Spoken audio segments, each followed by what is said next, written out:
Let's talk about 3 of the most common mistakes I tend to see people making with their cloth pads so that you can avoid them. Mistake number 1 is wearing the pad upside down. I see this all the time, and it is actually a really understandable mistake because not every pad is made the same way. These 2 pads, this one is from our shop, this one is just from Amazon, and they both have a side that has a fleece texture, but with the Amazon pad, the fleece texture is actually the layer that goes against your skin, and the printed part is the waterproof fabric that goes against your underwear, whereas ours is the exact opposite. The fleece part is our waterproof fabric that goes against your underwear, and the printed side is the part that goes against your skin. Mistake number 2 would be just buying the cheapest reusable pad you can find. Now, I do understand that budget is really a big factor when it comes to reusable pads, and you have to do what you can within the budget that you have.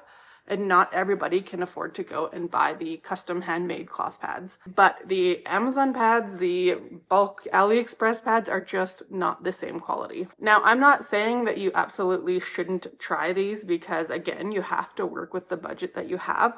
But if you are going to use the really inexpensive pads, keep in mind that they are not all created equally. And if they don't work for you, please don't just write off cloth pads altogether, because it is very likely that that pad and the way that they are made is just not suited for you and your body type, and you might just need a higher end pad. And mistake number 3 that I tend to see a lot of people new in cloth pads making is storing your pads in a bucket full of water after you have used them prior to washing them. And while this isn't necessarily a mistake per se, it is a higher maintenance way of storing your pads. If they are stored in a bucket full of water and staying wet, that allows bacteria to grow in those pads. And in order to keep that bacterial growth at bay, you have to make sure you are changing out that water regularly, at least once a day. And if you don't, it allows that bacteria to grow much more rapidly, and you are far more likely to have odor issues with your pads, and they're going to be way harder to clean. Instead, what we recommend doing is just storing your pads dry. So when you take off your pad, I personally just chuck it right into either an open